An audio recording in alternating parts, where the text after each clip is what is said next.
yang akan kita ikuti selama pembelajaran satu semester ini. Keyakinan kelas itu kamu tulis di secari kertas, bikin satu keyakinan kelas, nanti akan kita satukan keyakinan kelas kita apa saja. Nah sekarang apa yang ingin kamu lakukan di saat pembelajaran? Misalnya datang ke sekolah tepat waktu ya. Nah, kamu tulis di kertas masing-masing sekarang. Tulis satu saja keinginan kalian di saat belajar di semester ini. Ayo sekarang tulis satu saja keyakinan kelas kita.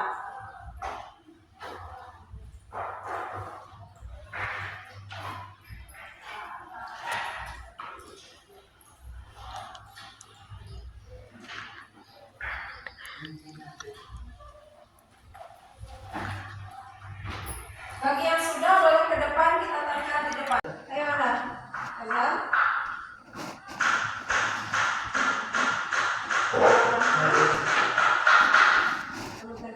Ke papan.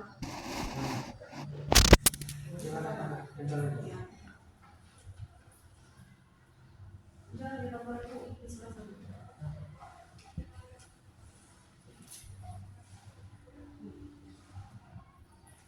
yang lain, ayo.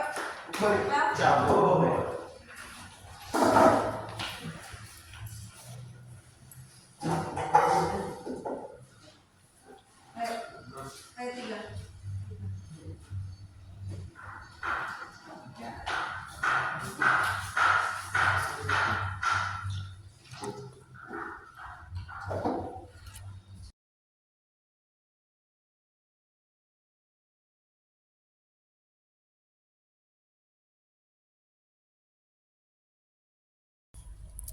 Bismillahirrahmanirrahim. Assalamualaikum warahmatullahi wabarakatuh.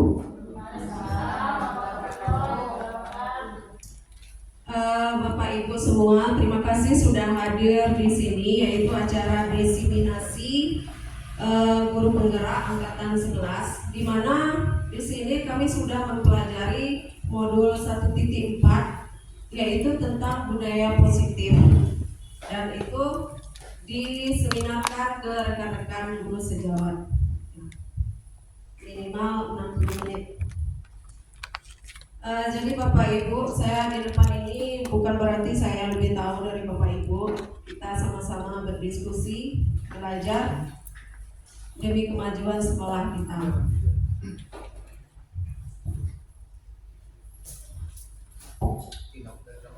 Nah, budaya positif.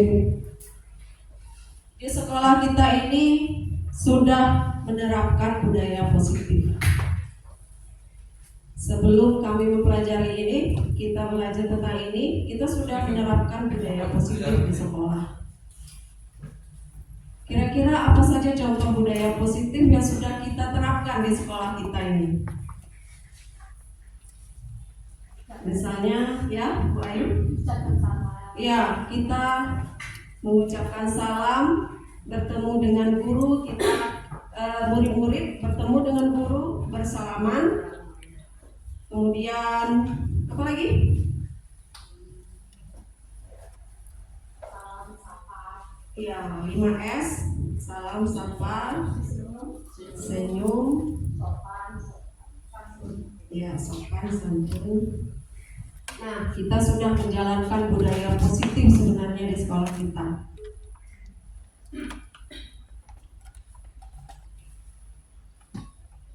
Nah, sekarang Bapak Ibu sediakan waktu beberapa menit, pejamkan mata.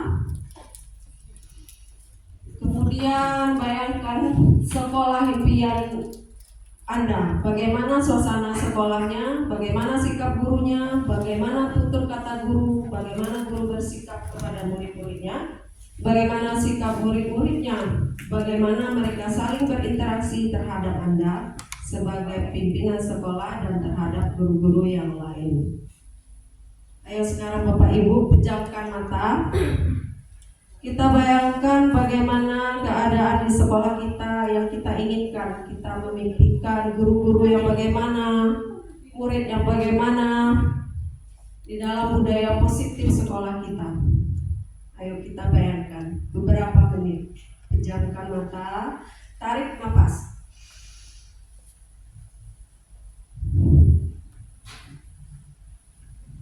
Sudah, Bapak Ibu, sudah terbayang? Sudah terbayang bagaimana budaya positif yang ada di sekolah kita. Guru-guru saling menghormati, siswa menghormati guru. Kita belajar siswa dengan sopan. Dan masih banyak lagi yang kita harapkan ke depan untuk sekolah kita. Sekolah yang disiplin dan lain sebagainya. Adapun materi yang akan disampaikan itu ada 7, termasuk di sana disiplin positif, nilai-nilai kebajikan universal, teori motivasi, hukuman dan penghargaan, restitusi, keyakinan kelas, kebutuhan dasar manusia dan dunia berkualitas, restitusi, 5 posisi kontrol, dan restitusi segitiga restitusi. Disiplin positif dan nilai-nilai kebajikan universal. Bapak Ibu bawa pena? Ada pena? Bapak Ibu tuliskan di tangan di secari kertas. Kemudian Bapak Ibu tulis benda atau sesuatu yang sangat berharga untuk Bapak Ibu. Yang paling berharga bagi Bapak Ibu masukkan ke dalam kepala tangan Bapak Ibu. Masukkan dan genggam erat. Apa yang paling berharga bagi Bapak Ibu? Apakah itu sesuatu yang berharga? Nah, kemudian teman di sebelah Anda membujuk, menghardik, mengintimidasi, memarahi, menggoda, mengkritik untuk menawari Anda uang agar Anda bersedia membuka kepala tangan. Sekarang contohnya Bu Uli sedang menggenggam yang sangat berharga di dalam tangannya. Kemudian Bu Heni membujuk Bu Uli, baik itu secara bujukan, ayolah Bu Uli buka tangannya, gitu kan? Ayo Bu Uli ya, secara kekerasan. Nah, kita bujuk teman di sebelah. Nah, misalnya Bu Heni bujuk Bu Uli. Itu merayu. Boleh kan? Iya. Apa itu? Bisa nggak dibuka dengan ini? Imbalan tangan itu apa isinya? Kasih tahu dong. Jangan dong. Ini sesuatu yang berharga. Sesuatu yang berharga itu bisa nggak dibuka dengan ada nilainya? Iya, betul sekali. Tepuk tangan dulu untuk terima kasih banyak. Ya, benar sekali. Apa yang terjadi? Ternyata yang terjadi, Bu Uli tidak mau melepaskan genggaman tangannya karena sesuatu yang berharga di tangannya. Apakah Anda membuka kepala tangan Anda? Mengapa? Tidak, kan? Tidak ada. Kenapa? Karena tetap tertahan. Apakah Anda menutup kepala tangan? Mengapa? Ya, karena ada sesuatu yang berharga tadi. Sesungguhnya siapa yang memegang kendali atau kontrol untuk membuka atau menutup kepala tangan? Siapa yang mengontrol sebenarnya? Ya, kita sendiri, ya kan? Kita yang punya kontrol diri kita sendiri. Nah, itu perumpamaan. Teori kontrol, ilusi guru mengontrol murid. Nah, guru sebenarnya bisa mengontrol murid, ya. Tetapi kalau diizinkan oleh murid tersebut, ya saya mau dikontrol.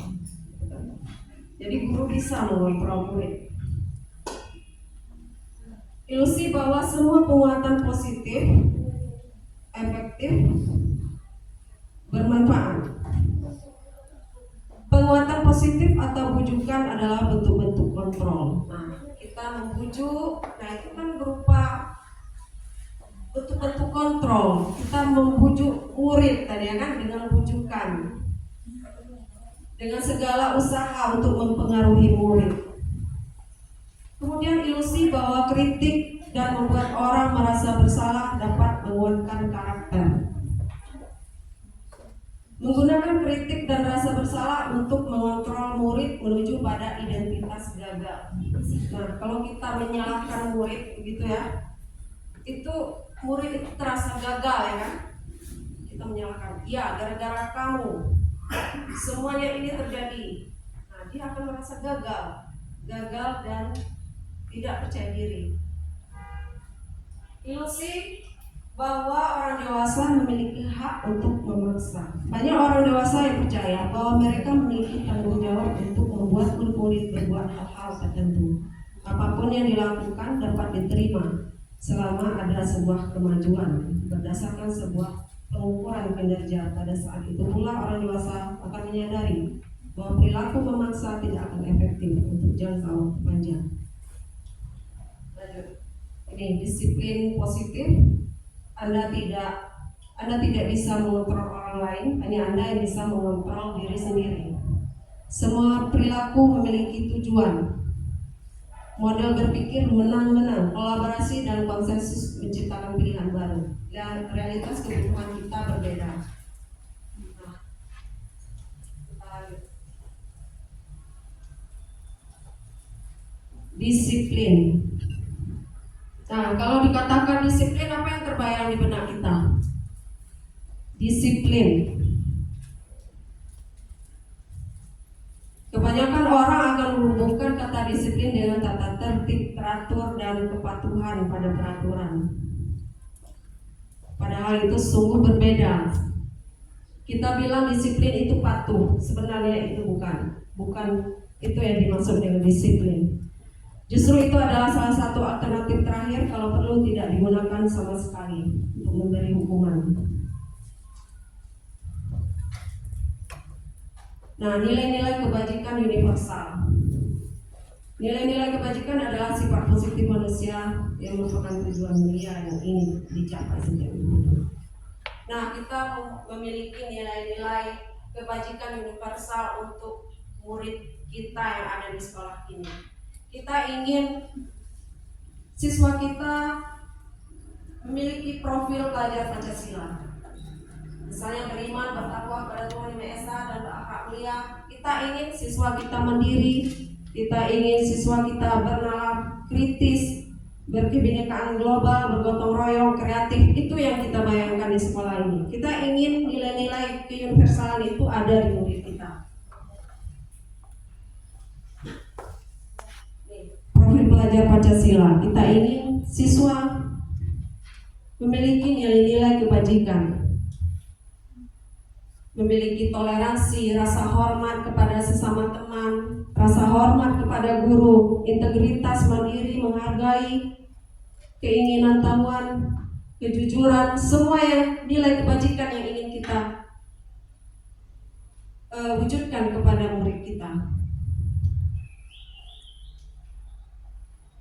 Dapat dipercaya, dan masih banyak lagi nilai-nilai kebajikan yang kita mimpikan untuk sekolah kita. Setuju ya Bapak Ibu? Kita ingin yang terbaik untuk sekolah kita ini. Disiplin positif, berterus terang, berani, bahagia, tanggung jawab, semua yang terbaik. Nah, sekarang kita lanjut.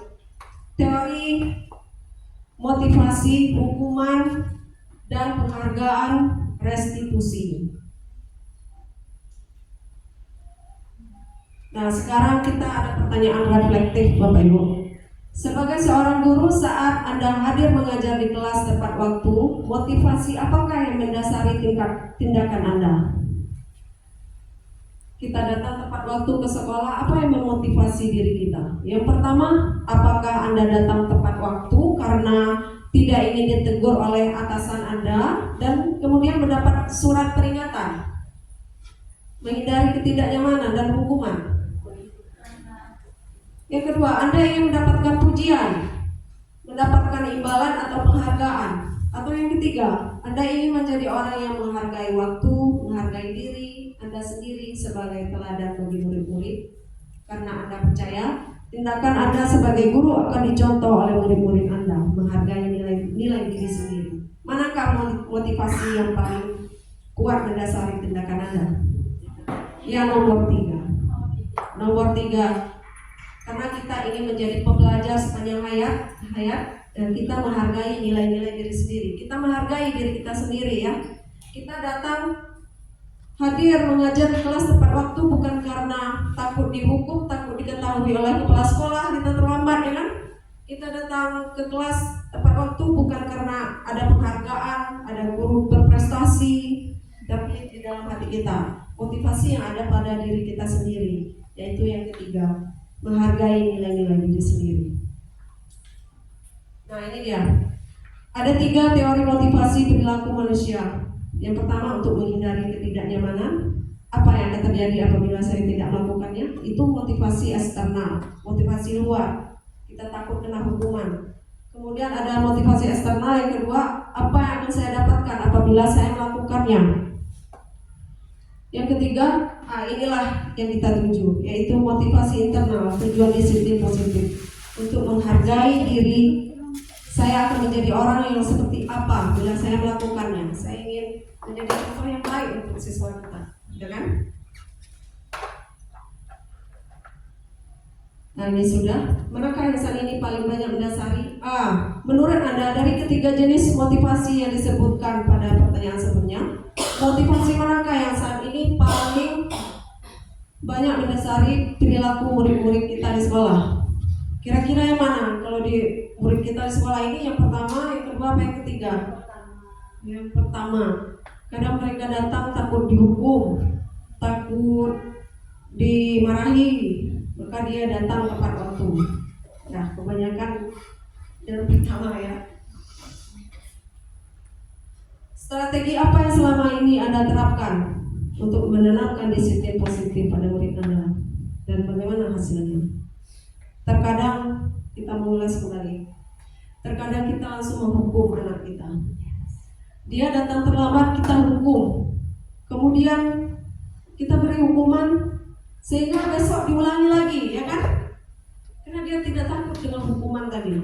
Belum ada motivasi intrinsik yang ada di dalam diri siswa. Nilai kebajikan apa yang Anda rasakan penting saat ini untuk ditanamkan pada murid Anda di kelas sekolah Anda? Mengapa? Ya, kita nilai kebajikan tadi ada banyak yang ingin kita terapkan kepada siswa kita tadi. Ini hukuman, konsekuensi, dan restitusi.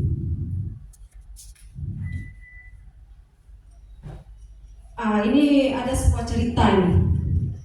Iva namanya. Iva kurang menguasai mata pelajaran matematika, sehingga pada saat pelajaran tersebut berlangsung dia lebih banyak berdiam diri atau menggambar di buku pelajarannya. Pada saat guru matematikanya Pak Seno menanyakan pertanyaan, Iva menjadi gugup dan tak sengaja menjatuhkan tasnya di kursi. Tiba-tiba menjadi gagap pada saat berupaya menjawab. Seluruh kelas pun tertawa melihat perilaku Iva yang berbicara tergagap dan terkejut tersebut. Pak Seno pada saat itu membiarkan teman-teman Iva mentertawakan Iva tergagap. Kemudian Iva diminta maju dan berdiri di depan kelas sambil menunjuk hidungnya karena tidak bisa menjawab. Kelas makin gaduh. Apakah Anda setuju dengan tindakan Pak Seno terhadap Iva? Setuju? Tidak.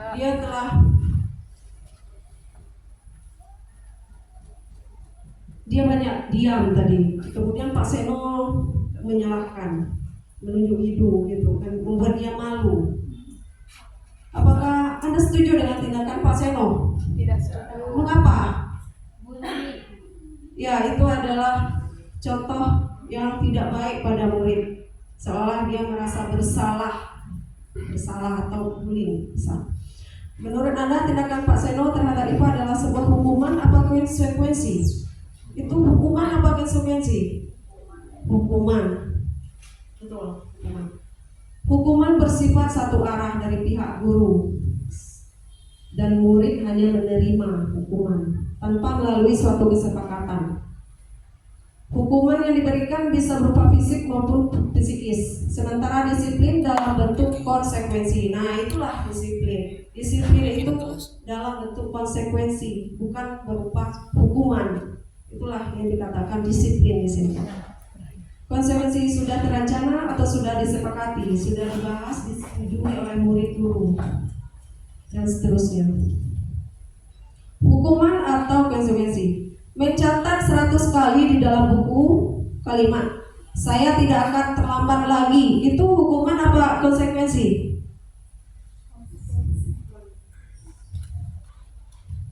Hukuman. Hukuman. Mencatat 100 kali di dalam buku kalimat saya tidak akan terlambat lagi karena terlambat sekolah. Nah, sebenarnya ini ada jawaban dari Bapak.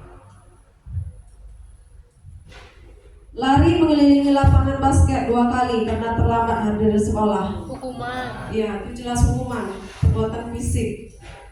Nah, itu yang harus kita hindari di sekolah kita. Membersihkan coretan yang dibuatnya di meja tulis. Konsekuensi. Karena ada tujuan baik. Menghapus berarti membersihkan meja akibat ulahnya sendiri. Menggantikan kertas tugas teman yang telah dicoret-coret. Konsekuensi. Kita mengganti atas kesalahan kita tadi. Murid diminta bertelanjang kaki sepanjang hari karena tidak menggunakan sepatu warna hitam sesuai peraturan sekolah. Hukuman apa konsekuensi? Hukuman. Karena itu menyakiti satu pihak.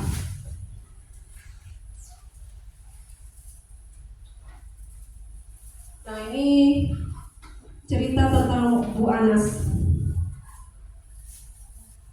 Jadi ceritanya begini, Ibu Anas ini mendapatkan masalah setiap masuk kelas murid-muridnya nggak mau tertib. Kemudian Ibu Anas berpikir ada suatu penghargaan yang diberikan, yaitu tanda bintang. Jadi diiming-iminglah muridnya itu masuk dengan tanda bintang, maka semuanya rapi berbaris masuk kelas. Pada suatu hari Bu Anas ini sakit, kemudian digantikan oleh Pak Heru. Pak Heru nggak tahu masalah iming-iming itu kan. Pak Heru masuk, kenapa siswanya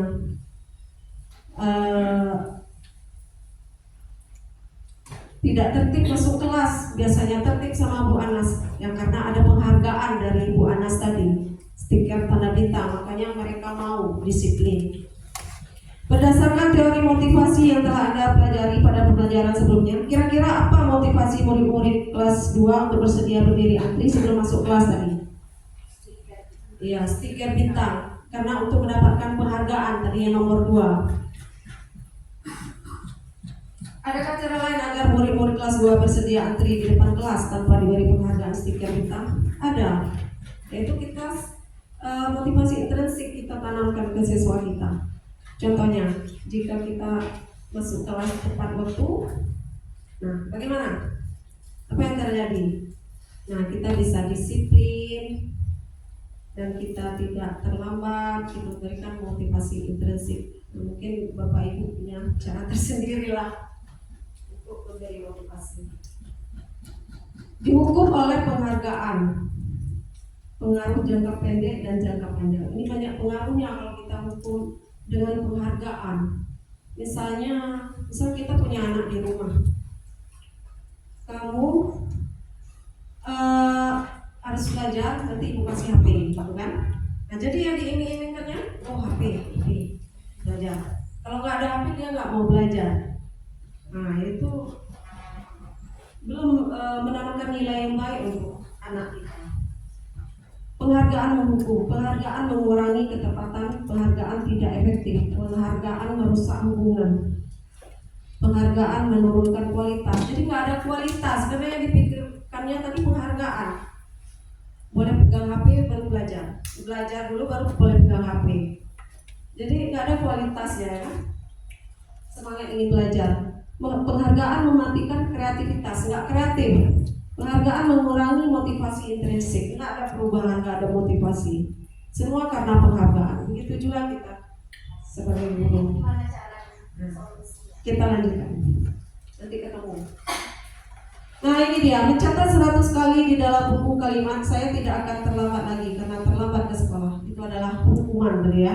Hukuman membersihkan tumpahan air di meja tulis karena tersenggol pada saat belajar, itu adalah konsekuensi. Dan seterusnya. Hukuman, sesuatu yang menyakitkan harus terjadi. Sesuatu harus terjadi.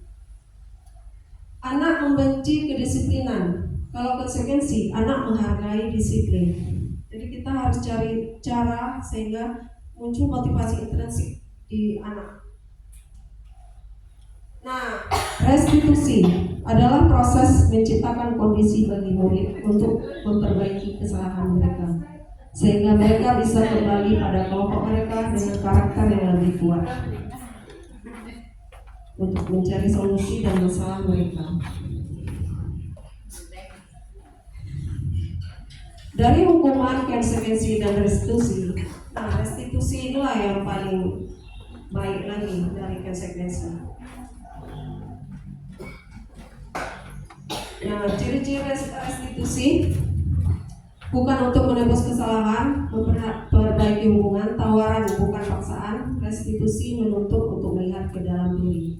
Restitusi diri adalah cara yang paling baik. Restitusi fokus pada karakter. Restitusi fokus pada solusi. Restitusi mengembalikan murid yang berbuat salah pada kelompoknya. Nanti kita lanjutkan lagi tentang restitusi. Keyakinan kelas. Bapak Ibu, sebelum kita mulai semester, apakah Bapak Ibu sudah membuat keyakinan di kelas kita? Di kelas tempat kita mengajar? Tidak. Sudah. Ada yang tidak. Ya, alhamdulillah kita sudah menerapkan keyakinan kelas ini. Kenapa keyakinan kelas? Mengapa keyakinan kelas? Mengapa tidak peraturan kelas? Mengapa ada keyakinan kelas penting untuk terbentuknya sebuah budaya positif? Bagaimana mewujudkan sebuah keyakinan kelas yang efektif? Mengapa keyakinan kelas? Bukan peraturan kelas. Karena peraturan kelas itu dibuat oleh satu pihak, sedangkan keyakinan kelas ini kesepakatan antara dua pihak, guru dan murid. Mengapa tidak peraturan saja? Mengapa harus keyakinan kelas?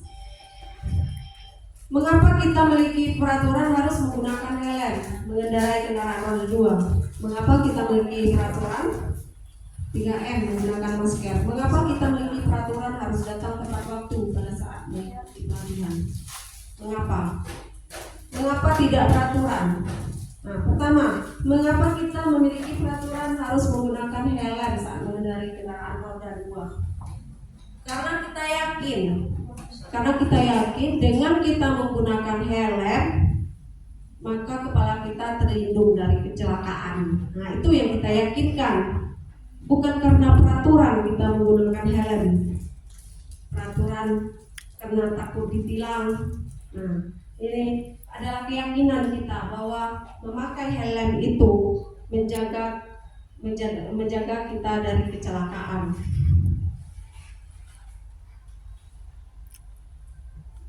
Budaya positif, lingkungan positif, keyakinan kelas, dan peraturan kelas.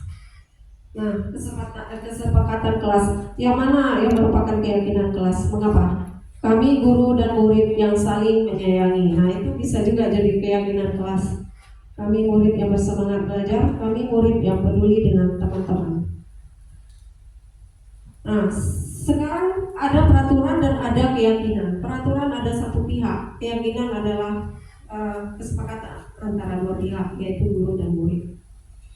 Selalu kembalikan buku di tempatnya. Bagaimana keyakinan kelasnya? Yaitu menanamkan tanggung jawab. Kemudian dilarang mengganggu orang lain, artinya menghormati orang lain. Kita meyakini itu menghormati orang lain. Kemudian jangan berlari di kelas atau koridor untuk keselamatan dan keamanan. Keyakinan kita agar selamat dan aman. Nah, itu perbedaan. Kebutuhan dasar manusia dan dunia berkualitas. Kebutuhan dasar manusia itu ada 5.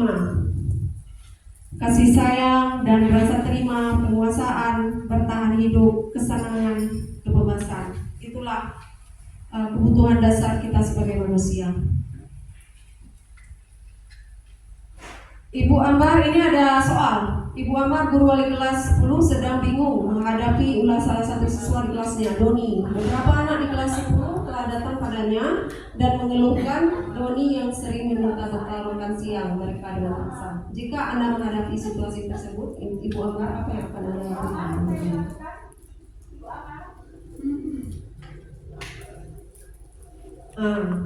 Jadi ada suatu masalah di kelas kita. Ini tentang bekal, dan ada lagi masalah yang lain di kelas kita.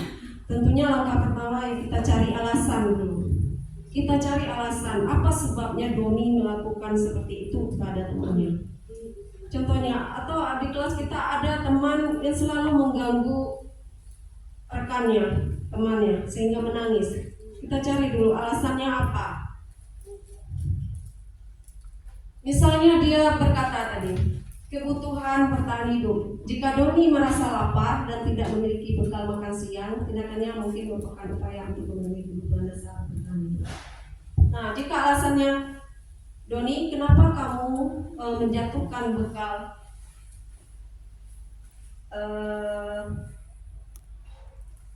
teman Ambar dan ibu ini, ibu Ambar. Nah, misalnya Doni, kenapa kamu menjatuhkan bekal teman? Seandainya Doni menjawab, saya lapar bu, gitu kan? Berarti yang dibutuhkannya adalah dia kebutuhan bertahan hidup. Kalau seandainya Doni menjawab, Doni merasa hebat ketika temannya patuh pada permintaannya. Dia minta kasih sayang, dia kurang kasih sayang dan rasa terima, makanya dia mengganggu teman, gitu kan? Kita tanya dulu, ternyata alasannya dia senang melihat temannya itu menangis.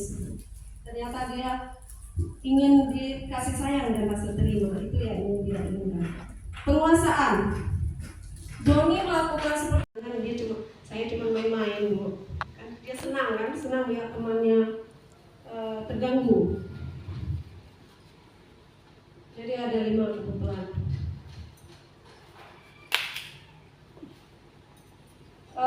Di sini Dina menangis saat pulang ke rumah. Kemudian ditanya sama ibunya, kenapa kamu menangis? Ya, guru saya tadi nggak boleh saya bersenandung saat belajar. Sampai di rumah Dina menangis.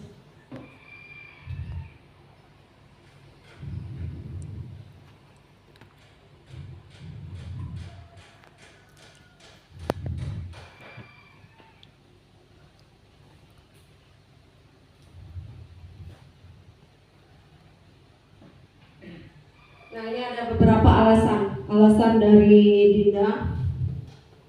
Dia minta, kalau jawabannya, ibu guru bilang aku tidak boleh bersenandung sewaktu mengerjakan tugas. Katanya kelas harus tenang, tidak ada suara, kan nggak seru jadinya, katanya kan, nggak seru jadinya.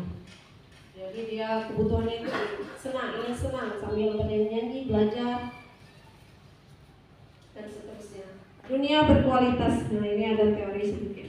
Dunia berkualitas, Anda adalah tempat khusus dalam pikiran Anda. Tempat Anda menyimpan gambaran representasi dari semua yang Anda inginkan. Bisa berisi orang-orang, hal-hal, dan apa saja yang terbaik. Murid kita juga mempunyai gambaran dunia berkualitas mereka. Tentunya sebagai guru kita ingin mereka memasukkan hal-hal yang bermakna dan nilai-nilai kebajikan yang hakiki dalam dunia berkualitas mereka. Maka murid akan meletakkan dirinya sendiri sebagai individu yang positif dalam dunia berkualitas karena mereka menghargai nilai-nilai kebajikan. 5. Posisi kontrol. Nah, 5 posisi kontrol kita terhadap murid. Sebagai penghukumkah kita? Apakah kita sebagai pembuat merasa bersalah? Apakah kita sebagai teman untuk murid kita? Apakah kita sebagai pemantau saja untuk murid kita? Ataukah kita sebagai manajer untuk murid kita?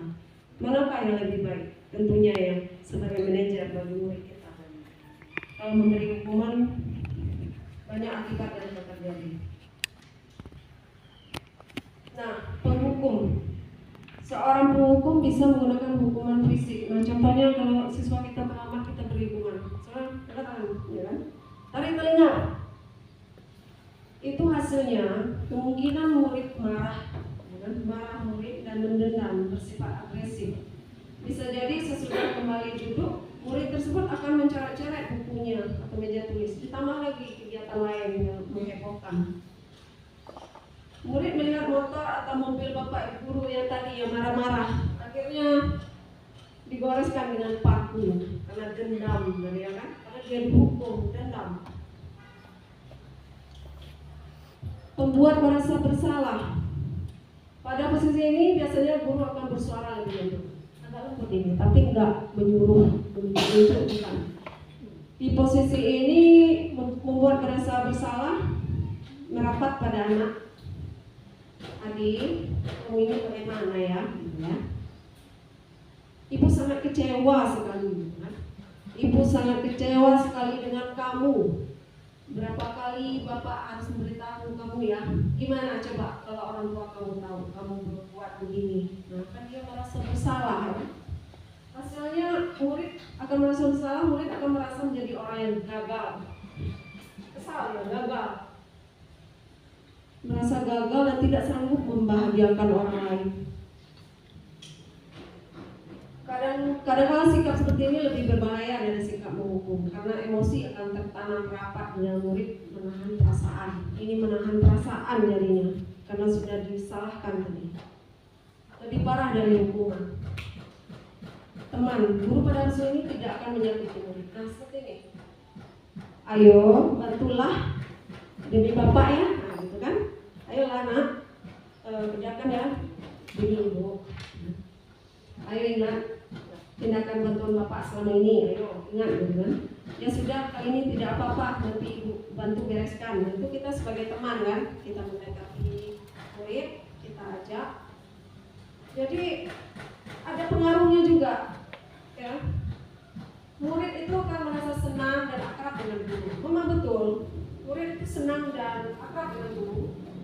Ini dampak positif, hanya saja di sisi negatif murid menjadi tergantung pada guru, dia tergantung pada guru, dan akibatnya hanya ingin belajar dengan guru tersebut saja. Guru yang lain dia tidak mau, karena kita sudah mengajaknya sebagai teman tadi. Hanya dengan guru itu saja dia yang mau belajar, dengan guru yang lain dia tidak mau, dan belum tentu berlaku yang sama dengan guru atau orang lain. Adik hanya berbuat sesuatu bila yang menyuruh adalah guru yang tadi. Ini juga kurang baik juga. Pemantau, semua tindakan dipantau. Misalnya, peraturannya apa yang telah kamu lakukan, sanksi dan konsekuensinya apa. Misalnya, contoh, guru, Adi, tahukah kamu jam berapa kita mulai? Tahu Pak. Kamu terlambat 15 menit. Apakah kamu sudah mengerti konsekuensi yang harus dilakukan? Paham Pak. Saya harus tinggal kelas dan pada jam istirahat nanti dan mengerjakan tugas kebetulan saya. Iya benar. Nanti pada saat jam istirahat kamu harus tinggal di kelas dan menyelesaikan tugas. Bagaimana perasaan murid diperlakukan seperti itu? Murid memahami konsekuensi yang ada, yang harus dijalankan yang telah melanggar salah satu peraturan sekolah. Guru tidak menunjukkan suatu emosi berlebihan, menjadi marah atau membuat merasa berdosa. Murid tetap dibuat tidak nyaman, guru tetap harus memantau. Jadi guru memantau dan dia merasa terawasi. Kalau gurunya pergi, baru dia pergi lagi, ya kan? Nah, diulangi lagi kesalahan. Itu guru sebagai pemantau. Nah, yang lebih bagus adalah guru sebagai manajer. Apa yang kita yakini, apa yang kamu yakini, dan jika kamu meyakininya. Tugas seorang manajer bukan untuk mengatur perilaku seseorang, tetapi membimbing murid untuk mengatur dirinya. Maka suara guru sebaiknya tulus fokus pada murid. Nah, begini, ya, sebagai manajer itu kita ajukan beberapa pertanyaan. Nah, nanti kita lanjutkan di restitusi yang bagaimana sebagai manajer untuk murid kita. Nah, ini dia 5 posisi kontrol yang kita rangkum. Penghukum, guru berbuat, menghardik, menunjuk, menyakiti, menyindir. Nah, contohnya tadi pada pelajaran matematika tadi, dia menghukum IPA. Guru berkata, kalau kamu tidak melakukannya, awas ya, rasakan. Hasilnya pada penghukum, murid itu memberontak menyalahkan orang lain. Murid berkata, biarkan saja, nanti juga marah-marah lagi, ya kan? Sesuatu terlambat kita marahi, kita hukum, biarkan saja bapak besok marah-marah lagi, gitu kan? Mengulangi, dampaknya murid mengulangi kesalahan. Nah, kalau membuat rasa bersalah tadi, kemudian teman penonton, kalau manajer kita tanyakan dulu siswanya. Ya, mungkin Bapak Ibu sudah paham bagaimana. Misalnya kita tanyakan, kenapa kamu terlambat? Ya Pak, motor saya pecah, gitu kan? Pecah ban. Kamu tahu kan, kita ini memang tak luput dari kesalahan. Nah, kita menstabilkan tak luput dari kesalahan. Kamu tahu kan kesalahan kamu apa? Ya Pak, saya datang terlambat. Kamu tahu peraturan apa yang sudah kita, keyakinan sekolah kita apa yang sudah langgar? Ya, tidak boleh terlambat Pak. Ya, untuk lain kali kamu jangan terlambat. Ya Pak, saya berjanji tidak akan terlambat lagi. Nah, itu kan dengan pertanyaan. Saya kecewa sekali dengan kamu. Saya kecewa sekali dengan kamu. Itu menunjukkan apa? Membuat orang merasa bersalah. Ayolah, lakukan demi ibu bapak, teman. Kamu selalu yang paling terakhir, penghukum, manajer. Bagaimana kamu bisa menyelesaikan masalah ini? Jadi kita ajukan pertanyaan untuk siswa kita. Nah, ini segitiga restitusi. Kenapa dikatakan segitiga restitusi? Ini ada 3 langkah. Kalau kita menyelesaikan masalahnya, ada 3. Validasi kebutuhan. Yang pertama, yang validasi kebutuhan, menstabilkan identitas dan menanyakan keyakinan.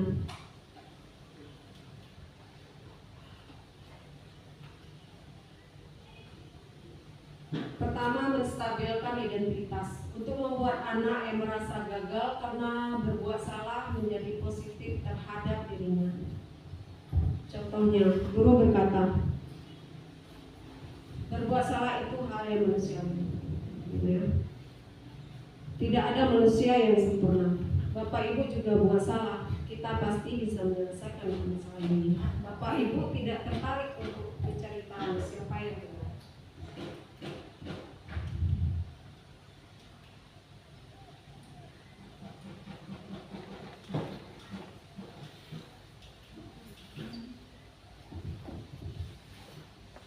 Siapa yang salah? Bapak Ibu lebih tertarik untuk menyelesaikan masalah. Kalau kamu menyalahkan dirimu sendiri terus-menerus, apakah kamu bersikap baik terhadap dirimu sendiri? Kemudian validasi kebutuhan. Membantu murid mengenali basic kebutuhan. Kamu bisa saja kan melakukan hal yang lebih buruk, tapi kamu tidak melakukannya kan? Apa yang penting dari Anda? Kemudian ada menanyakan keyakinan. Apa nilai yang kita percaya di kelas di sekolah kita? Nilai-nilai yang universal apa yang telah kita sepakati? Kelas yang ideal itu seperti apa sih? Kamu ingin jadi anak seperti apa? Apa yang kamu rasakan ketika kamu melakukan hal itu? Kamu menjadi orang yang seperti apa? Misalnya ada sebuah kasus ya. Pada saat mengajar, ada salah seorang siswa yang tidak konsentrasi dalam belajar. Dia melempar-lempar kertas. Dia melempar kertas dan itu sangat mengganggu teman-temannya. Nah, bagaimana langkah kita sebagai guru? Apakah kita hukum? Adi sini, misalnya. Adi, ayo sini ke depan. Sekarang angkat kaki. Itu sebenarnya tidak baik ya kan? Nah, bagaimana? Yang kita pertama langkahnya kalau mengikuti restitusi tadi, kita menstabilkan identitas. Kita panggil siswa kita yang berbuat masalah tadi. Mungkin ini sudah dilakukan oleh Bapak Ibu semua. Berbuat salah itu hal yang manusiawi. Bapak Ibu, saya juga buat salah gitu kan. Manusiawi sebenarnya kita ini berbuat salah. Kita sambil berhadapan dengan siswa. Manusiawi. Ibu juga pernah berbuat salah. Nah, itu namanya menstabilkan kebutuhan.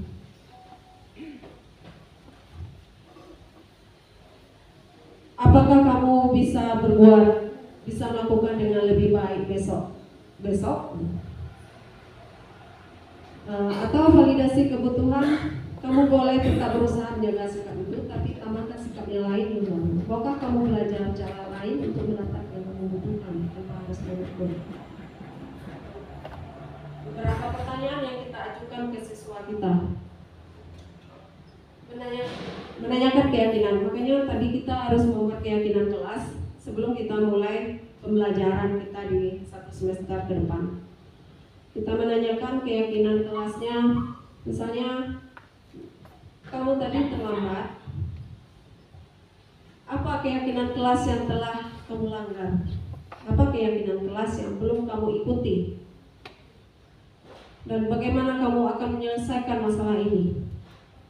Kita menanyakan ke murid tadi.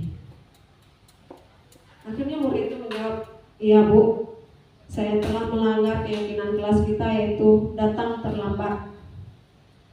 Atau saya telah membuat keributan dan tidak menghargai sesama teman. Itu keyakinan kelas kita, menghargai sesama teman. Saya tidak melaksanakan keyakinan kelas itu, Bu. Ya, sekarang apa yang akan kamu lakukan untuk menyelesaikan masalah ini? Ya Bu, saya akan 10 menit sebelum jam istirahat nanti saya akan bersihkan ruangan kelas, saya akan menyapu dan memungut sampah dan meminta maaf kepada teman. Baiklah, saya gitu ya, kita sebagai guru, ya baiklah, nanti kamu kerjakan. Jadi dengan tidak sengaja kita sudah menanamkan nilai tanggung jawab kepada murid kita, bertanggung jawab atas kesalahan yang telah diperbuat. Kita juga menanamkan disiplin kepada murid kita. Jika kita melakukan kesalahan, nah kita harus memperbaikinya. Setuju Bapak Ibu? Setuju. Mungkin dalam apa yang telah kita lakukan, mungkin dapat kita bayangkan saat ini apa yang telah terjadi di kelas kita sendiri. Apakah kita telah menghukum siswa kita? Apakah kita telah membuat konsekuensi? Dan apakah kita membuat restitusi? Dan yang terbaik adalah restitusi tadi. Kita menstabilkan identitas dulu. Kemudian kita validasi kebutuhannya. Kemudian kita menanyakan keyakinannya. Keyakinan apa yang telah tidak dia ikuti. Nah begitu. Bapak Ibu, sampai di sini ada yang mau ditanyakan?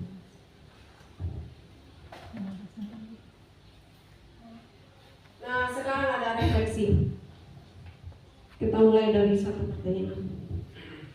Hal baru apa yang mengubah paradigma saya yang saya dapatkan? Setelah mengetahui restitusi tadi, 5 posisi kontrol dan segala macamnya, tentunya kita memiliki hal baru yang mengubah paradigma kita. Perasaan apa yang muncul selama mengikuti sesi ini, khususnya mengenai makna disiplin dan motivasi intrinsik? Peran Among seperti apakah yang saya telah lakukan selama mengikuti modul ini? Saya akan menjadi Among yang seperti apa setelah mengikuti modul ini? Mungkin sudah terbayang di pikiran kita bagaimana yang harus kita lakukan selanjutnya. Dari kita sering menghukum, tentunya kita akan merubah diri kita menjadi seorang pengejar yang menerapkan tiga posisi restitusi. Kita tanyakan alasannya, kita tanyakan keyakinannya, dan apa yang bisa dia selesaikan dengan masalah itu. Jadi secara tidak langsung kita menanamkan nilai-nilai kebajikan kepada anak kita. Secara ringkasnya, satu kesimpulan dari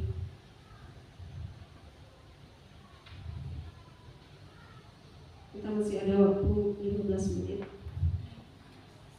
Disiplin positif. Teori kontrol tadi. Jadi Anda tidak bisa mengontrol orang lain, hanya Anda yang bisa mengontrol diri sendiri. Makna disiplin, belajar kontrol diri dengan menggali potensi kita agar agar tercapai tujuan mulia, yaitu sesuatu yang menjadi seseorang yang kita inginkan berdasarkan nilai-nilai yang kita hargai. Nah, itu adalah motivasi intrinsik. Nah, teori motivasi tadi ada 3: menghindari hukuman, untuk mendapatkan imbalan, untuk menghargai diri sendiri, itu termasuk dalam disiplin. Sehingga muncullah nilai-nilai kebajikan universal yang sesuai dengan keyakinan kelas. Kemudian model berpikir menang-menang, kolaborasi dan konsensus menciptakan pilihan-pilihan baru. 5 posisi kontrol. Kalau menghukum dan membuat rasa bersalah itu untuk menghindari hukuman.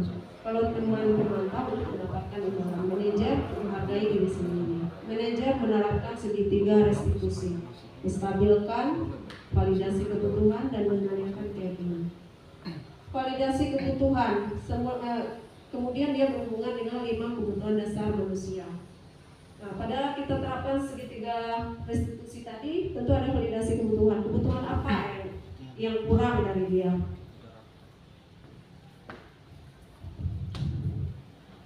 Misalnya dia lapar tadi, ya kan, bertahan hidup. Jadi solusinya apa? Apa yang bisa menyelesaikan permasalahan itu? Kita tanyakan.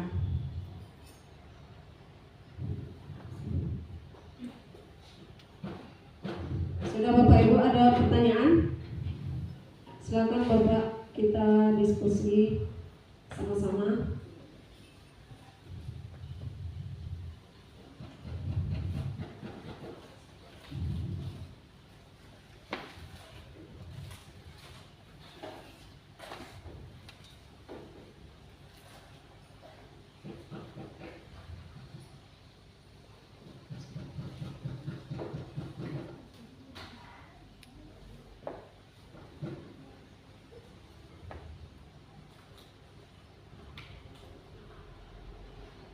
Apakah hukuman dapat mendisiplinkan anak? Tidak. Yang ada dia merasa dendam. Pemberian hukuman dengan hal positif seperti membaca atau membersihkan halaman sekolah dapat meningkatkan disiplin anak. Setuju tidak? Nilai apa yang ditanamkan kalau kita suruh anak itu bersihkan halaman sekolah? Ini sama dengan konsekuensi. Memberi penghargaan dapat meningkatkan motivasi belajar anak. Apakah dengan penghargaan kita bisa meningkatkan motivasi anak? Bisa. Motivasi ekstrinsik. Tapi sebaiknya kita tidak menggunakan penghargaan untuk motivasi intrinsik siswa anak kita. Siswa kita. Ada pertanyaan Bapak Ibu?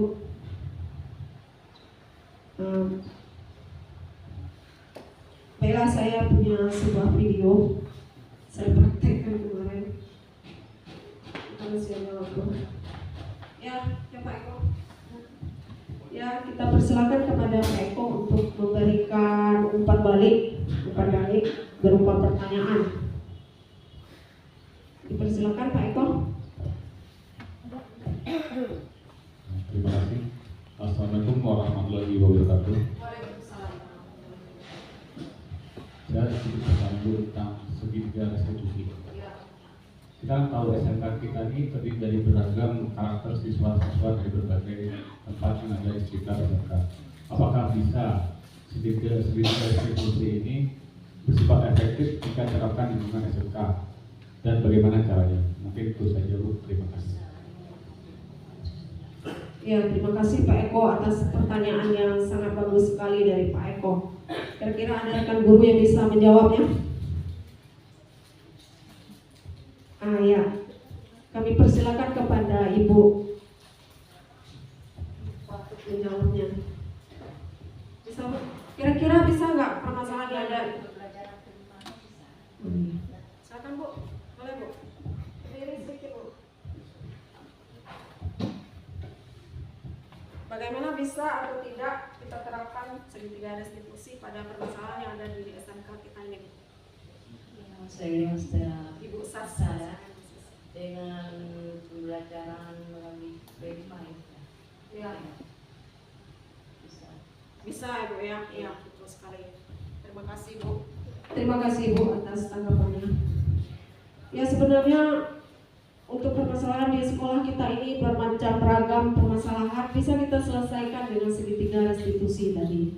Untuk masalah-masalah ringan seperti datang terlambat, kita kan ada keyakinan kelas yang harus kita tegaskan. Jangan datang terlambat ya kan.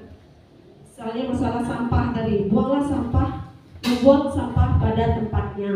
Nah itu keyakinan kelas kita. Tidak terlambat ke kelas, datang tepat waktu. Nah, kita tanya keyakinan kelas apa? Apa yang akan kamu lakukan dengan permasalahan ini? Semuanya bisa kita selesaikan dengan segitiga restitusi. Dan saya pernah baca segitiga restitusi ini bisa untuk permasalahan ringan. Sedangkan permasalahan berat, nah ini lain lagi. Permasalahan dengan kepolisian, narkoba, itu yang saya tahu itu tidak boleh, itu tidak bisa kita menerapkan segitiga restitusi. Itu memang harus direhab, kemudian melibatkan tim kesehatan, melibatkan tim kepolisian yang tidak bisa kita selesaikan kalau untuk masalah berat. Kalau untuk masalah ringan, tentunya kita bisa menerapkan segitiga restitusi ini dalam kegiatan kita di sekolah. Jadi begitu Pak Eko, terima kasih atas pertanyaannya. Bagaimana Pak Eko? Setuju? Terima kasih. Jadi bisa kita terapkan. Jadi kita ini ada video sedikit bagaimana saya menerapkan segitiga restitusi dan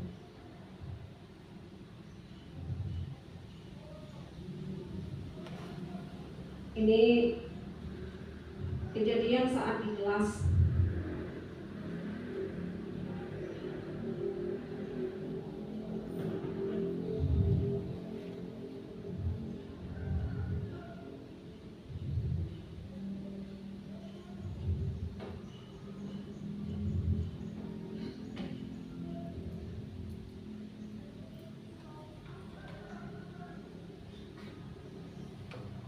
Kasus 2. Pada saat saya mengajar, ada seorang siswa kelas 10 namanya Abdul, asik membuang sampah sembarangan sehingga mengganggu teman-teman yang duduk di sekitarnya. Setelah bel pulang dibunyikan, saya memanggil Abdul untuk berbicara. Dan ini bisa juga untuk masalah yang lainnya.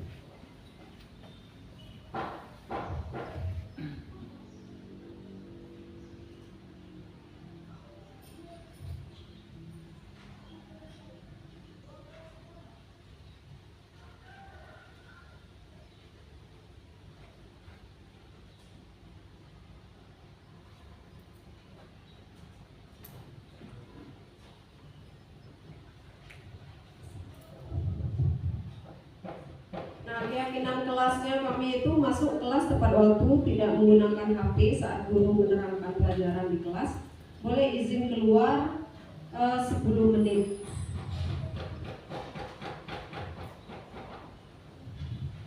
Kemudian ada 3 tahap restitusi yang dijalankan, yaitu menstabilkan identitas. Guru ingin mencari solusi dari permasalahan yang telah terjadi di kelas.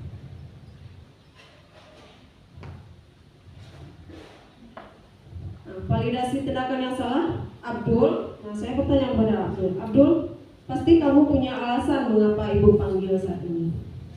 Kemudian Abdul, iya bu, saat belajar tadi saya membuang sampah sembarangan. Kemudian saya bertanya, apa Abdul senang berbuat seperti itu dan membuat teman-teman yang terganggu? Kemudian Abdul, tidak bu, tadi saya malas mencari tempat sampah dan membuangnya sembarangan. Ya, jadi validasi tindakan yang salah, kita mencari alasan kenapa dia melakukan itu.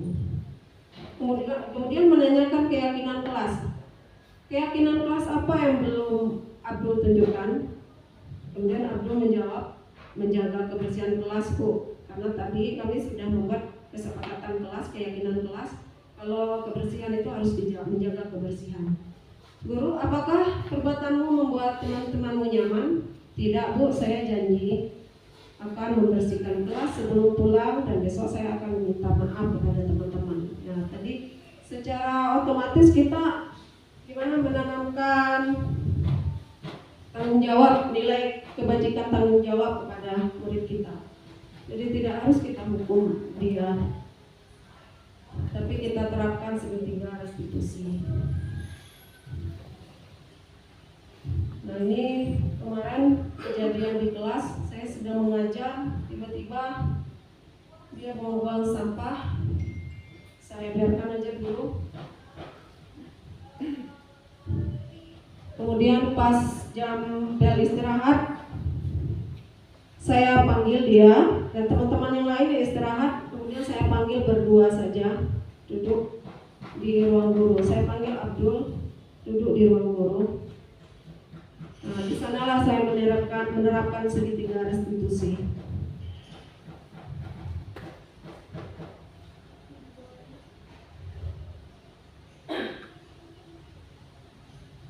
Nah, seperti biasa, Bapak Ibu mungkin bertanya, kenapa kamu buang kertas? Tadi Ibu lihat kamu buang kertas, apakah kamu mengganggu teman-teman? Ayo sini ikut Ibu. Ayo ikut Ibu. Nah, di sana saya bicara sama dia. Saya bertanya, sebenarnya kita ini punya salah sebelumnya. Cuman kita kan punya alasan apa sebenarnya yang kenapa kita berbuat seperti tadi. Kemudian kita tanyakan keyakinannya. Kita tanyakan, kamu tahu kan apa salah yang telah terjadi tadi? Iya, Bu. Di sana, iya, Bu, saya tahu, Bu, apa yang telah saya lakukan. Saya sudah buang sampah sembarangan. Nah, terus keyakinan kelas apa yang sudah tidak kamu ikuti? Tidak membuang sampah pada tempatnya. Jadi alasan kamu membuang sampah itu apa? Sembarangan. Ya, karena saya malas, Bu, cari tong sampah. Saya buang aja tadi. Nah, jadi itu alasannya. Nah, jadi sekarang apa yang kamu ingin lakukan untuk menyelesaikan masalah ini? Ya, Bu, saya sesudah jam istirahat saya bersihkanlah kelas ini, Bu. Saya akan butuh waktu 10 menit. Teman-teman istirahat, biar saya bersihkan, Bu. Terus saya akan minta maaf, Bu. Baiklah, Bu. Nah, akhirnya terjadilah kesepakatan antara guru dan murid, dan dia menyelesaikan apa yang telah dilakukan.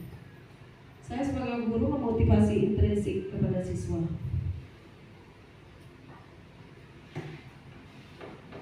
Nah, saya rasa untuk pertemuan hari ini yang sangat luar biasa, saya berterima kasih sekali kepada Bapak Ibu telah menghadiri kegiatan kita. Cuman ada satu ice breaking yang belum saya sampaikan. Baru ingat ada ice breaking. Bapak Ibu, sebelum kita bubar, ini Bapak Ibu, ini ada 3 kalimat. 3 kalimat. Ibu dengar ya apa yang saya katakan, dan lihat tangan saya. Ada 3. Ini kambing. Ini kambing. Yang ini sapi. Kalau yang ini kerbau. Ini Kambing. Ini kambing. Yang ini Sapi. Kalau yang ini Kerbau. kerbau.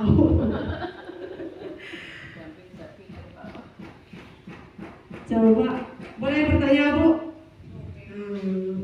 Sekarang mau tanya Bu Beli nih, lebih segar.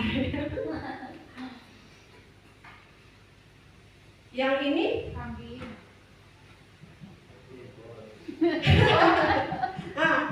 saya bikin ini. Dengar ya apa yang saya ucapkan ya, Bu ya. Ini kambing, yang ini sapi, kalau yang ini kerbau. Kalau yang ini? Iya, betul, Pak Amar. Pak Amar bagus.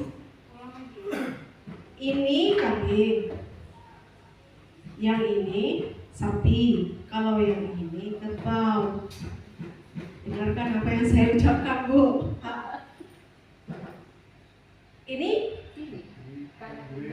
Ah, betul. Ini memang betul, ini kambing.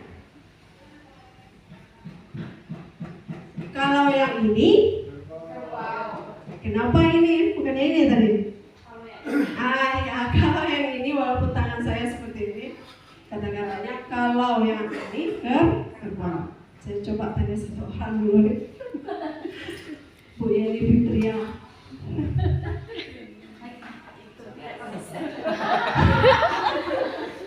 Kalau yang ini Bu Fitria? Kerbau. Iya. Kerbau. Ya, yang betulnya adalah kerbau. Karena ada 3 kata. Ya, kalau yang ini kerbau. Walaupun tangan saya seperti ini. Ibu, apa saya coba satu lagi nih? Ah, kita tanya senior nih, Bu Heni senior nih.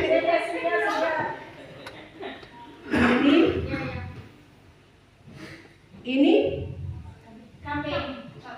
Iya betul. Ya, terima kasih semuanya Bapak Ibu. Mohon maaf atas segala kesalahan dan kekurangan. Seandainya ada yang salah, tersinggung atau sengaja tidak disengaja, mohon maaf. Terima kasih telah hadir di acara diseminasi ini. Saya akhiri dengan wassalamualaikum warahmatullahi wabarakatuh. Waalaikumsalam warahmatullahi wabarakatuh.